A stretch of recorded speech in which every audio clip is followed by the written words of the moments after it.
Hey guys, I'm Sean at Shock Surplus. Today we are going over Fox's brand new 3.0 shocks with internal bypass, fin reservoir remote system, recirculating reservoir with DSC adjustment. That's a mouthful of features, so we're gonna drill into those one by one. We've got the fronts and then we've got the rears. The fronts are mounted with external reservoir through a recirculating, recirculating remote hoses. So the oil goes out one hose to the reservoir and back in through the other hose to achieve the most optimum cooling efficiency.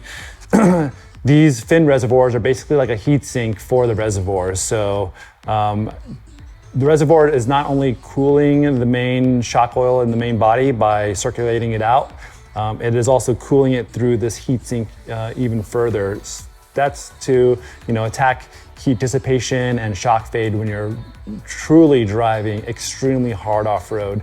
These 3.0 shocks are really meant for the most aggressive driving styles out there. The only way that you see a 3.0 Fox shock is typically on a trophy truck, a dune buggy, or any kind of custom heavy non-stop off-roading setup. The rears are set up with a piggyback reservoir. So this entire unit right here is machined aluminum. It is a beautiful piece of machinery. So this reservoir bridge in here is more directly connected to this fin reservoir.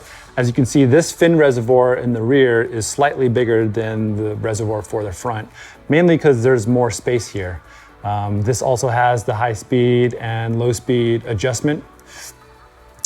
Some of the things that you do not see going on here is the internal bypass technology. Now, internal bypass meaning there's a large inner tube and then a small outer chamber of that main tube. As this piston goes through the main shock body, in certain zones, it allows the oil within the shock body to reflow and go recycle beyond the main active piston.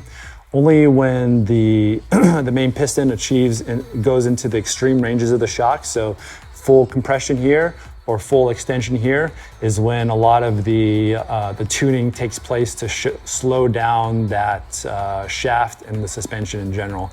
In the main operating ride zones, to achieve optimal comfort, they have different bleed ports to allow that oil to circle past the main piston. That basically achieves stellar ride comfort. You're already going to get an upgrade in ride comfort going from a 2-inch shock to a 2.5-inch shock, and even further from a 2.5 shock to a 3-inch shock. You add in the internal bypass, and you have basically the best riding shock that money can buy for your Wrangler JL. With that said, going over the high speed and low speed adjustments, the low speed adjustment is for low speed action of the shock. So daily driving, highway, streets, basically any kind of action that attributes to within 10 to 15 inches of travel per second on the shock. So that's, like I said, street driving, gravel. It's where the shock is doing very minor actions on the vehicle. The high speed adjustment, this controls all the big actions like accidentally hitting a giant rock and collapsing that front shock, or going off of a jump which compresses the shock initially and then fully extends the shock afterwards. The high speed compression dampening adjustment basically means how slow or how fast you want that action to take place. With fully ramped up compression settings, you're gonna slow down that action a lot before it achieves full compression or full droop. With kind of a softer setting on the high speed, if you hit a jump or a rock, you're basically allowing the shock to fully compress and then letting the rebound valving do all the work on the back end.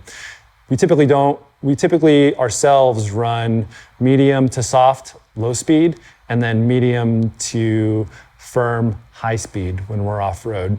If you're really concerned with traction, not so much concerned with ride control, run the settings on very high, very firm. You can get a lot of road feedback, a lot of rock and terrain feedback, but that's fine. You know your shock is working to keep that tire planted. If you're more concerned with comfort, run the settings at at the lowest settings, and you'll get the most kind of plush ride. But with these shocks, you aren't going to have any problems achieving the road comfort and handling characteristics that you're expecting out of your Wrangler JL.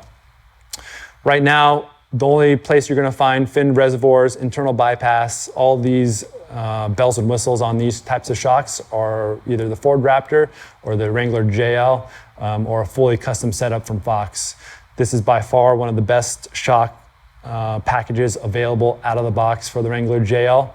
If you have any questions on this, hit us up in the comments, send us an email, a DM, we're everywhere that you guys need us to be. Let us know your questions, and we'd love to help out further. Thanks so much.